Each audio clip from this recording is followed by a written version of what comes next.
రంగారెడ్డి జిల్లా అల్మాస్గూడ పోచమ్మకుంట వద్ద లైటింగ్ సిస్టమ్ను బీఆర్ఎస్ నేతలు ప్రారంభించారు.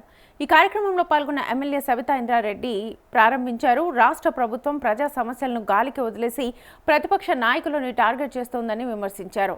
ఫార్మా సిటీ పేరుతో సేకరించిన భూములను ప్రాజెక్ట్ చేపట్టకపోతే రైతులకు తిరిగి ఇవ్వాలని డిమాండ్ చేశారు. ఫ్యూచర్ సిటీ పేరుతో ప్రభుత్వం రియల్ ఎస్టేట్ మార్కెటింగ్ చేస్తోందని ఆరోపిస్తూ గ్లోబల్ సమ్మిట్లు, విదేశీ పర్యటన వల్ల రాష్ట్రానికి ప్రయోజనం లేదని సబితా మండిపడ్డారు.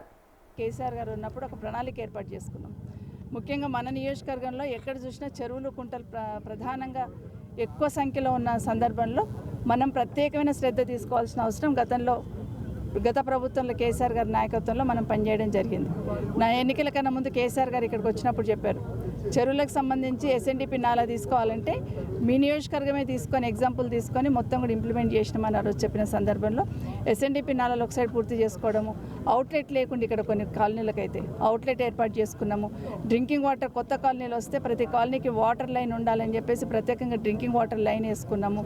రిజర్వాయర్స్ కట్టుకోకపోతే పెరిగిన జనాభాకు అనుగుణంగా వాటర్ సప్లై చేయలేకపోతామని చెప్పేసి రిజర్వాయర్స్ కట్టుకున్నాము. అట్లాగే డ్రైనేజ్ సిస్టమ్ కానీ, రోడ్స్ కానీ మున్సిపల్ ఫండ్స్కి వెళ్ళి కొంత చేయగలిగితే గవర్నమెంట్కి వెళ్ళి ఎక్కువ తీసుకొచ్చిన నేను హెచ్ఎండిఏ ఫండ్స్ అని, స్పెషల్ డెవలప్మెంట్ ఫండ్స్ అని, ఇవన్నీ ఎక్కువ ఫండ్స్ తీసుకురావడంతో బాగా డెవలప్మెంట్ చేసుకోవడానికి ఆ రోజు ఆస్కారం ఏర్పడిపోయింది. అన్నిటికన్నా ముఖ్యంగా కాలనీలలో బయటికి రాకుండా తిరగడానికి అవకాశం లేకుండా వాకింగ్ పోదామంటే ఎక్కడ పోవాలో అర్థం కాని పరిస్థితులు అదే కాలనీలో రోడ్డు మీద తిరుగుతూ ఉంటారు. అట్లాంటి ఇబ్బంది లేకుండా ఉండాలని మంచి వాకింగ్ ట్రాక్ చేస్తే బాగుంటుందని మన దగ్గర దాదాపు 10 చెరువులు చేశాను నేను. ఇట్లా మన పోచమ్మకుంట ఎగ్జాంపుల్ తీసుకుంటే ఒక 10 చెరువులు ఇట్లా వాకింగ్ ట్రాక్ చేసి బ్యూటిఫికేషన్ చేయడం జరిగింది. అన్నీ కూడా పూర్తిగా వచ్చినాయి. ఒకటి కోమటికుంట ఒకటి పెండింగ్ అయిపోయింది.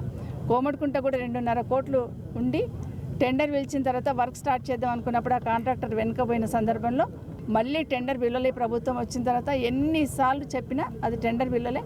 ఇప్పటికైనా స్థానికంగా ఉన్న అధికారులు దయచేసి చొరవ తీసుకోండి, ఇమీడియట్గా టెండర్ పిలిపించేసి దాన్ని కూడా గ్రౌండ్ చేయాలని ఈ సందర్భంగా కోరుతా ఉన్నాను.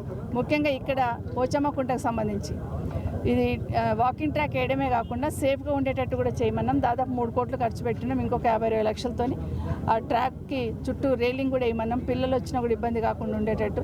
అట్లాగే పక్కన కొంత తీసుకొని ఇక్కడ కూడా ఓపెన్ జిమ్, పిల్లలు ఆడుకోవడానికి ప్లే ఏరియా వేస్తే పిల్లలకు చాలా అనుకూలంగా ఉంటుందనే ఉద్దేశంతో అది కూడా తీసుకొని మొదలు పెట్టాలనే ప్రయత్నం చేస్తున్నాం. తప్పకుండా దాన్ని పూర్తి చేసి కాలనీ వాసులకు అందించే బాధ్యత మాది అని మరొకసారి విజ్ఞప్తి చేస్తూ